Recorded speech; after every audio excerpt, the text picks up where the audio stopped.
This podcast is brought to you by Penji. Penji is a creative subscription service that gives you access to pre-vetted, agency-trained creatives from all over the world. From graphic design to illustrations to social media management and web development, it's all included for one monthly price. It's time to say goodbye to the hassle of searching for top-notch creative talent. With Penji, you get quality and consistency delivered right to your inbox every day. Carefully crafted for you by humans, so meet your new creative team today. Head over to penji.co for more and enter the coupon code located within the podcast show notes.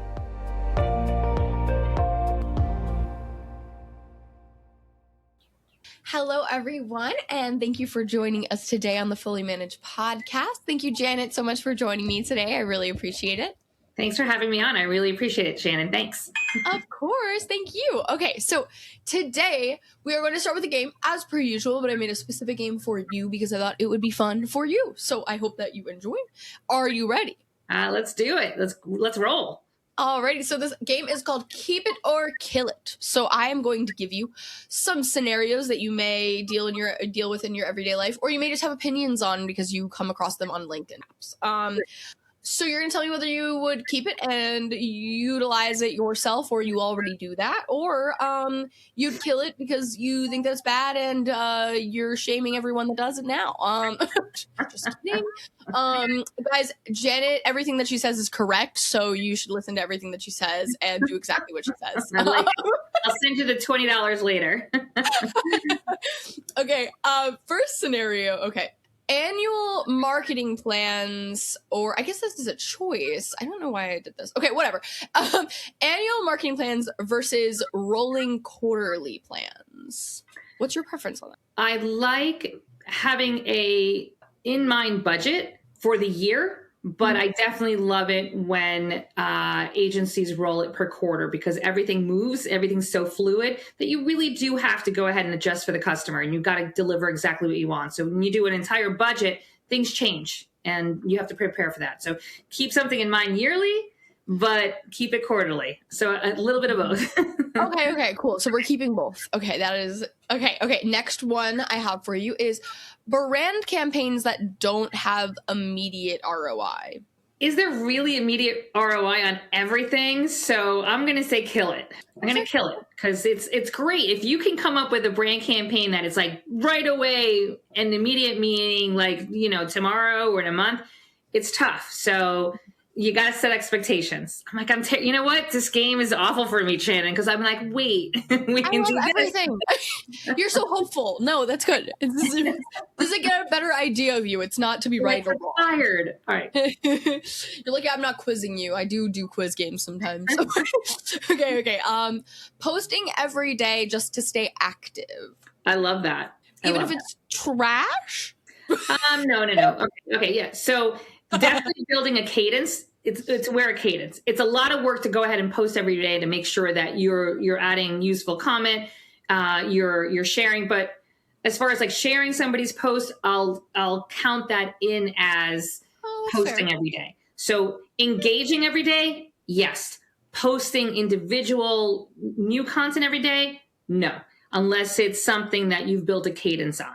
That is an extremely fair point. And I think that a lot of people don't consider that as something that would matter in like their grand scheme of posting. But it's like, it's insane for someone to post every day. Yes, there's AI that can help with that, but also a lot of people are really flagging AI trash that's out there on LinkedIn and different things like that. So I think it's more valuable probably to repost or comment on something rather than, Unless you create, and it's a good point. You make a really good point. So unless you create a cadence that it's not like you're going to go ahead and talk about the same thing every single day, like product. A lot of people do the mistake. It's like product. Our product's great. Our product does this. Our product does that. Let's talk about how you lead in the industry, your partnerships, your pain points that you address, the differentiators. Then you can talk a little bit about the product, but talk about different things on a daily schedule you can definitely do. But it is a lot of work to do it, but I don't frown upon that at all. Every single day, because the algorithms you can't predict on LinkedIn. So it's a matter of my post, if I post it at 8:30 in the morning or at noon or at 5 o'clock, whenever it is that I post, I don't know exactly when it is that you're going to be seeing it, So everyday post, great. If you get to see it, once, two, three times a week, fantastic. I'm getting that touch point that I need, but absolutely rotate it. If it's just product, it starts becoming noise. Yeah, no, I completely agree. And I follow thousands of people on LinkedIn, and I know that I'm not seeing thousands post every day, but I know that probably the majority of them post every day, and I don't see everyone's post every day. I can't even predict the algorithm. I'm seeing stuff that I don't want to see all the time. Yeah, so, true. So it's not understanding me, really. Yeah. Which maybe isn't good for LinkedIn, but that's fine. They can figure it out. Okay, next one. Okay, fully AI generated brand voices. No, hate it, kill it. Okay, we gotta kill it. Yes, that's like that. That's not even a here or there. Yeah, you can use AI in the. I mean, trust me, we use AI all the time, but we use it strategically and to help us. But completely brand generated, no. Yeah, I would agree with you for sure. Okay. okay. Another AI topic. Okay, AI assisted keyboard and topic research. Yes. Love that. That is something that, I'm going to say guilty. We definitely do research. Also, another thing we use it for is to make sure that competition, we can go ahead and find differentiators where it takes us a while to compare one brand to another brand and take a look at the voices that exist online and compare them all to see, hey, where is the differentiator that we're not seeing that's possibly existing here that other companies aren't commenting on. So as far as generating topics, generating thought leadership, what should we be talking about? Yeah, of course we know, but what other ideas we may not think of that we're like, oh, shoot, didn't even think of that. Let's go ahead further into this. Now talk about this, now go into this. So yeah, 100%. Yeah, I completely agree. I think it's really difficult sometimes too, because you're so enveloped in your brand, sometimes to be able to think from a normal person's perspective, like someone that's outside of it. And so you might be looking up keywords that you recognize your brand being associated with, but when you can kind of utilize AI tools to ask questions that a customer would actually ask, or a potential customer would actually ask. Mm-hmm. Whereas when you're just kind of looking up things that you think you'll be known for, you might be missing out on a lot of opportunities to show up on search. Yeah, and I've absolutely prompt it so many different ways. Not just don't go with the first thing. You got to prompt to really get to the bottom of what you really want it to uncover. But yeah, 100%. Okay, I have one last one for you, and then we'll get on to everything else. But we're already getting to know you so well, and that's the point of the podcast. Awesome. Okay. Founder or executive voices as brand content? Founder or both. So. Yeah. Oh, no, sorry. I didn't mean either or, but I meant like as a whole. Yeah. Well, yeah. The more you make the company sound like an actual person, you got to focus on the people. And people are always like, oh, what's the trend in this and what's the trend in that and blah, blah, blah. Believe it or not, the biggest trend that we are missing right now is the customer experience, the person at the top, the company actually coming across as the face of the company saying why you want to work with us. Instead of the AI generated, let's go ahead. Hey, nice to meet you. Bring forward that communication and the voice of the CEO and the executives really do matter, as much as the employees as well. So everyone from the bottom to the top, it takes a village. So everyone. I agree. I think that's really lovely. I think that people really want to identify with someone or people that they can relate to. And it is, if you're just wanting to be a brand that, like, I guess hides behind the brand, then that's not really relatable. I mean, like, yeah. You can have an amazing product, but if people don't feel like they know where it's coming from, a lot of times that'll deter people. Well, it's honestly well said, because it's really important to highlight your people and highlight yourselves as here's what we're doing. Anything that you do, you go to a charity event, you go to a dinner, you go to a customer event, you go to a trade show, every single time. And it's proven every single time you post something about your product or what you do or your differentiator or the why work with us. But if you fail to not put the people behind that, you miss out on a lot of impressions, because a lot of people always love to go into social media and go, wait, who's that? Where are they? Who are they with? What's going on there? Mm-hmm. And you'll get a lot more impressions and a lot more. And people still do business with people, people to people business. Exactly. Big. Yeah, you want to be able to feel like you're buying something from maybe not a friend, but someone you admire, and I think that that's something that's really important that sometimes brands miss because they're so, again, like to the point mentioned earlier, they're so enveloped in their brand that they don't realize that they're catering to humans. That's what consumers are. They're not just consuming. They're humans that have lives. Absolutely. So thank you, One, for playing my game. I thought this was really fun. We got a little glimpse into who you are, but I want you to tell us who you are. Give us a little background. Tell us a little bit about yourself. Anything, give me a fun fact. And yeah, just tell the audience who you are and why you're here. Okay, great. So, all right. So here's a fun fact. I'll start with that. Yes. I went to college for marketing. And when I graduated, of course, everybody goes and gets a job. So when I went out there and started getting some interviews, I had a resume. Everybody's got that resume that they hand over. Now it's digital or whatever. Back in the day when I was, years and years, eons ago, we actually had paper and we had person to person. And so on the back of my resume, on the background of my resume, I put the letters "hire me" on there at like 10% font. Okay, as far as And so I went and my first interview was at a Minuteman Press. Two women were looking to hire someone, and they were like, we've got several candidates. You're coming in late. I'm like, no, coming in late as a candidate. So I was like, no problem. Handed my resume, and they were looking at it. And all of a sudden, in about 15 minutes into the interview, the one woman, Margaret, looks at it and says, Does that say what I think it says? I'm like, only if you think it does. So subliminally, it was intended. But she was like, does that actually say hire me? I'm like, you want to hire me? So I love that. That's so cute. Is how I got my first job. I'm going to steal that. So yeah, and it was great. It was, thinking out of the box is one of the things that is just so much fun and I love to do. So I've been doing marketing now for probably over 25 years. And I opened up my own marketing agency about 5 years ago during COVID. Who doesn't want to open up a business during COVID? But that was a perfect time where David and Goliath could compete. It was like we were all the size of this, box. And in order to compete in the market, marketing is where it was at. You all had the same budgets. There was no trade shows. There was no anything to send out except everything was online. Everything was digital. And so marketing was super essential. And so it went very well and I loved it. I love the clients that we have.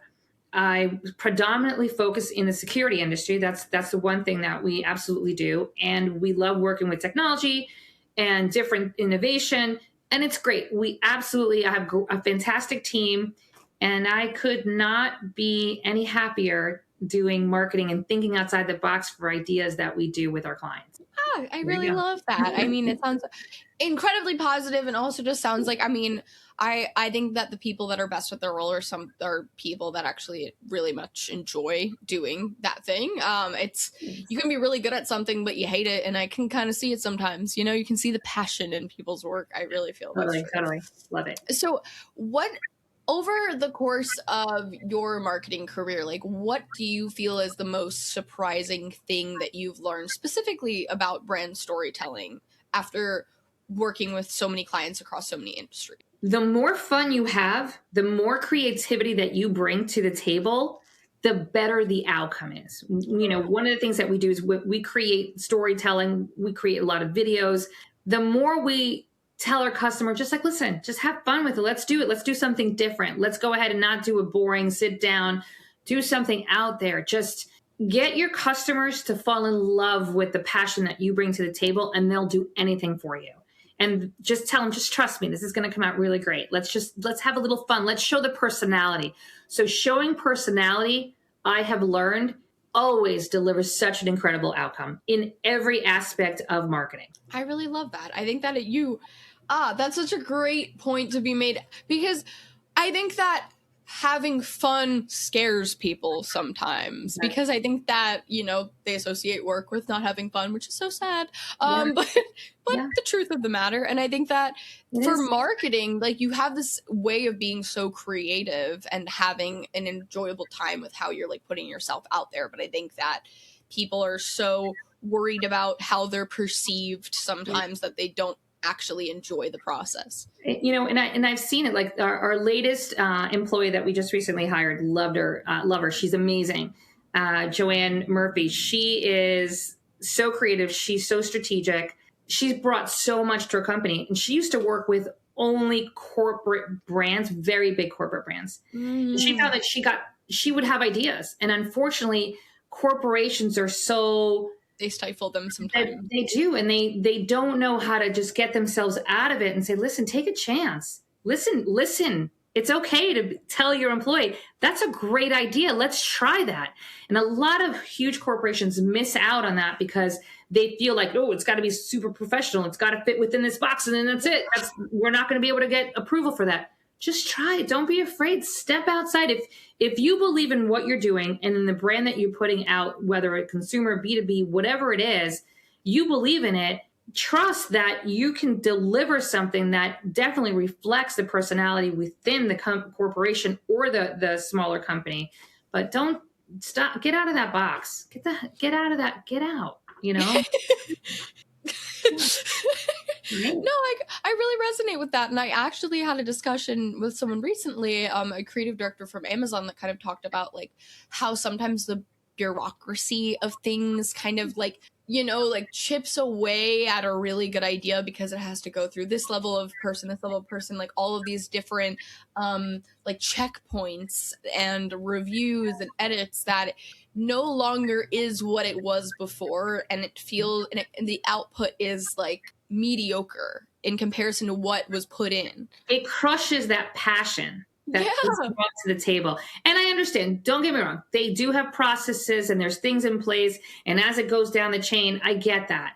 But that passion needs to be brought all the way through in order to deliver what the idea that's so unique or so new that people are like, I don't think we can try that. We're lucky enough that we work in an industry that a lot of our clients are just like, yeah, let's do that. Let's do something different. And a lot of things are rinse and repeat that I see in the industry. You don't have to do that. You can still do professional and have fun. It doesn't have to be like, oh, let's get crazy. It can still, there's so many different ways to tell your why us and have fun with it. I completely agree. And like, speaking to that, when you are designing a campaign, how do you measure the emotional impact of creative work? Like, there are a lot of metrics that are measured when you go through a campaign, but I think that something like that is a little arbitrary, for lack of better phrasing, but is something that kind of goes with that passion that we're talking about. Mm-hmm. So we see it where whenever we post something that's different, whenever we create even an event that's different or a campaign that's different, when we get the responses from the industry that basically says, oh my God, I love this. You have to see, they share it, they post it, they engage with it. The engagement that we get is what we get, but the reaction that we get is so natural. It's and we love that. And so we measure it based on the reaction that we get from posting it or using it, or people who attend. We do it. We recently did an entire event where we planned an entire scavenger hunt for the entire industry. And we weren't sure how it was going to go. We started out with 3 limos. We ended up having 9. We ended up having 63 people play in the scavenger hunt across New York City. And no doubt, these people, grown adults, they just want to have fun. They just want to be little kids again. And they desire something so different. And we've got a great video that we posted that captured the event perfectly, and just the vibe of it and the reactions that we got. That's how we measure it, is the reactions that we get from it, the feedback that we get from it, from the company, the internal company, and then also how they use it to promote it as a vehicle. No, I love that. And I really, really relate to the people just want to have fun and want to feel like a kid again, specifically where marketing is concerned, or even where participation is concerned for campaigns. Because you can see, I think there's also a study that I read about like economic decline associated with like very frivolous, for lack of better phrasing, like purposes and things like that. And you kind of see those related to really successful products that are marketed towards kids but end up being successful in adults, like Pokemon cards and like Right. Labubus and like things like that. That's And cool. That's awesome. Yeah. yeah, and I think those are so cool. I mean, like, I celebrate those kinds of things, and I think that, you know, the more destigmatization we have around like accepting that like it's just fun to have fun even as an adult is really, really cool. Do you have any campaigns that you think of or like really admire that you feel has created that kind of feeling? There's one video that we recently did for a company, one of our clients that won Integrator of the Year award. And what we did was we knew there were a bunch of really great people. They were awesome. They're awesome to work with. Still are, you know, one of our favorite clients. I can't say favorite, but one of our favorite clients. And so last minute, they said, you know what, we're going to celebrate that we got Integrator of the Year. And I said, fantastic. We've got a big meeting happening in Boston next week. I'm like, we will be there. Listen, we're going. They're like, what do you mean you're going? I'm like, we're going to go. We're going to go ahead and I'm going to bring my film crew. I'm like, we're going to go ahead and do this. So we went up to Boston and I was like, listen, this is on the house because this is such a great momentum for you guys that we're just going to do this. And so we drove up to Boston. We got them all situated. We filmed them in their natural habitat. And then we also film them. And you can see it's hard to get really relaxed people that are in the grind that love to roll up their sleeves. They're really fantastic people, but they're the kind of people that are in the trenches. They roll up their sleeves. They're not the kind that are used to, let's go ahead and be very corporate. They're like, let's do this and do this together. So getting them even in an interview, you can see it when they're trying to sit in a chair. They're like, well, how do I talk to you? Yeah. This is so weird. And it was awesome. But the video really encompassed their teamwork and their excitement. And we really captured the vibe of this company. So that's got to probably be my favorite. Oh, I think that's really lovely. And I love the opportunity to be able to showcase people just as they are, because I feel like when you're constantly creating content and thinking about how you're being perceived, as I mentioned earlier, and represented, then you're kind of just, sometimes you're not being yourself because you're so cognizant about what the brand is and what the brand voice is. But if you're part of the brand, you're technically the brand voice. And I love it that they trust us with it. We've pitched them another idea that they're like, oh my God, that's great. So we love that we work really great in sync. I'm like, what if we did this? And they're not like, wait, not, they really are completely open-minded and ready to listen. And when you get a client that says, let's brainstorm, and they don't stifle any idea, even if it's their internal employees that say, what if we did this? And even if it's like, that might lead to something different. So everybody's voice is just so important. Yeah, no, it's really, I think that the best ideas come out of that kind of environment where you're just welcoming and open to hearing all different ideas. Because even if an idea is like, okay, yeah, maybe not that, but it's like you can build upon an idea that might be maybe not that at its core, like it's all about creativity. And I think that environment just welcomes collaboration and creating something really, really amazing. 100%. Brainstorming, collaborative, anything that everybody comes together because they want to make something amazing happen is a great environment. Yeah, just like feeding off mutual admiration of each other, creating something awesome. 100%. So talking about kind of brand voice specifically, as we already touched on, how do you maintain brand voice when you're tailoring a strategy for like different audience types? Because sometimes people really have a difficulty doing that without sounding like generic, if you know what I'm saying. You're right. And it's a great question. Here's how I'm going to answer it. Okay. Brand voice. So we do a lot of thought leadership posts for several different people within the industry. One of the best things is to get to know that person, get to know each individual person, not everything. Just sit down and have like a heart to heart. Do you have kids? Do you have this? See what makes them tick. Because when you find out more about that person, you're able to really embody their voice because you know what drives them and what makes them come to work every day. And so it's something that we like to do. We have one client of ours, one of the thought leaders that we do. He's a huge avid, like, he loves to fish. Okay, he is just, if he was on the water all day long, he'd be a happy person. And we know that it's important to him to be a dad. It's important for him to, his fishing is like just a passion of his.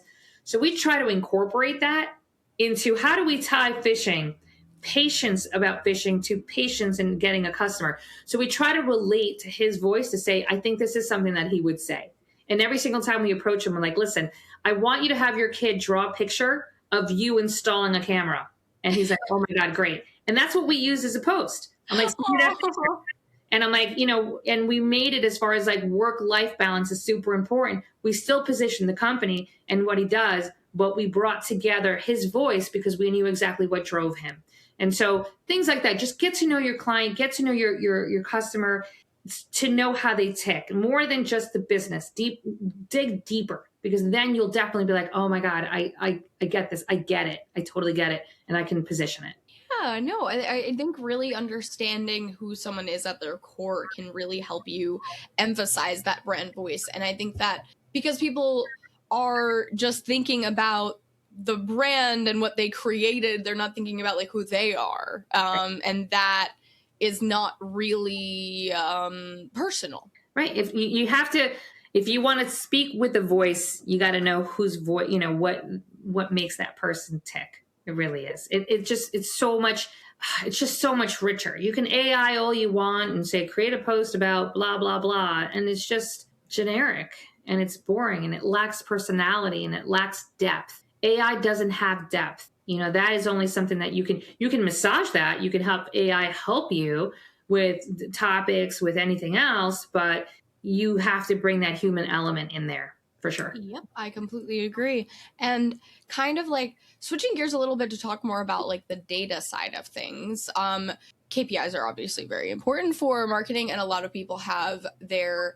I think there's a lot of times consistency across the board of what people measure. Is there something that you've noticed that you think should be measured more often but is not? Or is there something that you would personally think that it is more important than a lot of things that you think are across the board measured by other marketing teams? One thing I think that not always, it's such a, definitive term, I know. Right? Sales and marketing have to work together. Okay. There's no doubt about it. The marketing companies or the marketing teams or the marketing people that work in silo of sales miss the opportunity to figure out, did we help you close that? Or how can we help you close that? So a lot of the measurement, and sometimes they don't say, hey, we just closed this. And you say, wait. That was because we did this show. That's where we came. We fed that lead. You worked it. You closed it. We were a part of that. So the sales team is a very important process to marketing. And being able to sit in those meetings, and that's one of the things I recommend, is you sit on the sales meetings, because then you'll know, listen, I know that's what's in the pipeline. Let me help you close that. Let me help you go after that customer by putting these little carrots in social media, in the targeted territories. Let me geofence them. Let me go ahead and work this with you to make sure that they see the visibility that you need in order to create another touch point to say, I know this guy's, let me call that guy back, or let me call that person back. So the measurement, I think, that sometimes is left off the table is what did close, and how did marketing help get that? Because that's you can do the metrics of like, this is how many impressions, this is how many visitors, this is how many, this is how many this ad got. You can do all that. But if you're not capturing what actually did transpire in sales, you're missing a lot of that. So the communication is key. Oh yeah, that is oddly enough, even though it's seemingly obvious for there to be collaboration between those departments, I think something that I actually see quite often is that isn't happening. Like there isn't, and that is a really important thing to be noted, because a lot of people are not. Sorry. No. You go. I recommend that the salespeople, if they have a marketing in-house, take that marketing person with them. Take them on the road with them. Take them on calls with them. Let them be a fly. Introduce them. Hey, this is our marketing team. We just brought them along because we want them to see kind of what we do, because it's so important. You never know that that's something that even your client or your prospect might say that that's pretty cool, that they're bringing another level into it, and it's admirable. But that marketing team or person is uncaged. At that point, you're completely taking that to an entirely different level. By sales and marketing kind of work together. And sometimes I see it a lot. They work in silos. Sometimes marketing teams don't even know what the product does or how to position the product. They're great at positioning. Hey, what event are you going to go to? And hey, who are you meeting with? And hey, this is what we're doing, a toy drive. But they're missing the point as to the aha moment. And the aha moment is great. We closed this because I ended up saying to the customer, oh, you need that? This is what we do. And the customer says, oh, I didn't know you guys did that. That's an aha moment that marketing's like, wait a second, I can use that for social, that aha moment. And those are huge. And sales has these aha moments that marketing needs to know about. Yeah, 100%. I think that marketers just have, as we've kind of discussed throughout this conversation, a lot of people get stuck in their own heads, and marketers are marketing constantly, and they're thinking about how do I make this most optimal for the client? But if they're not getting the perspective of sales, who's actively talking to clients, right, they might be able to figure out how to make something viral and have engagement on it. But if it's not leading to sales, then ultimately that's kind of a fail. I mean, 100%. And marketing has to ask the questions, what's your bread and butter? What do you sell the most of? Why do you sell this? What does a company say? I know that I've worked with a huge corporation in my past that kept releasing one product after another product after another product. And I was like, whoa. If you can't tell me what does this product solve? Why this product? I don't want it. You got to fill me in, why, and then if you can show me how to sell it, I can sell it. I can market it to anybody, but you got to show me that before you start just, here's another one. And here's version B and here's version blah, blah, blah. You're like, whoa. So yeah. So stop pushing things at me. Right. So to round this out, because we are coming up on time, I like to be either like to do a past looking question or a future looking question. So I want to know from you, if you, from everything that you've learned to date, what would you want your younger self in marketing to know that you know now? Man, that's awesome. That's a great question.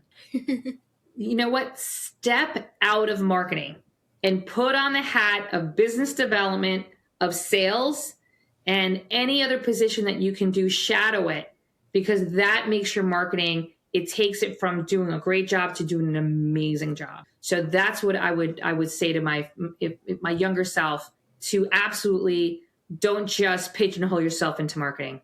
I think that's really great advice, because a lot of people, and it kind of fully encompasses everything that we've been talking about this entire time, is that, people really get stuck inside of their career, their head, their position, and they don't necessarily consider these other factors that might make their work even better. 100%. Well, thank you, Janet, so much for joining me today. This was absolutely incredible. I think you provided a lot of really great insights for our audience. I think this was really, really helpful, not only for just knowledge that you have, but also just emphasizing the point of being human-centered, and also just not being so hyper-focused on your objective, but rather having fun in between, and also learning from other people that are, working towards the same goal, but just doing it differently. I love it. I love how you put it, human-centered. That's awesome. I'm going to use that. You should use it. Awesome, Shannon. Thank you so much. Really do appreciate your time. Thanks for asking such great questions, and I really do appreciate it. So I appreciate it. I wouldn't be able to ask good questions if I didn't have a good person to ask them to. So you're awesome.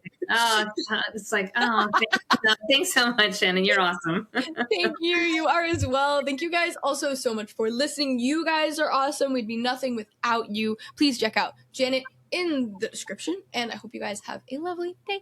Thank you so much. Take care. Bye.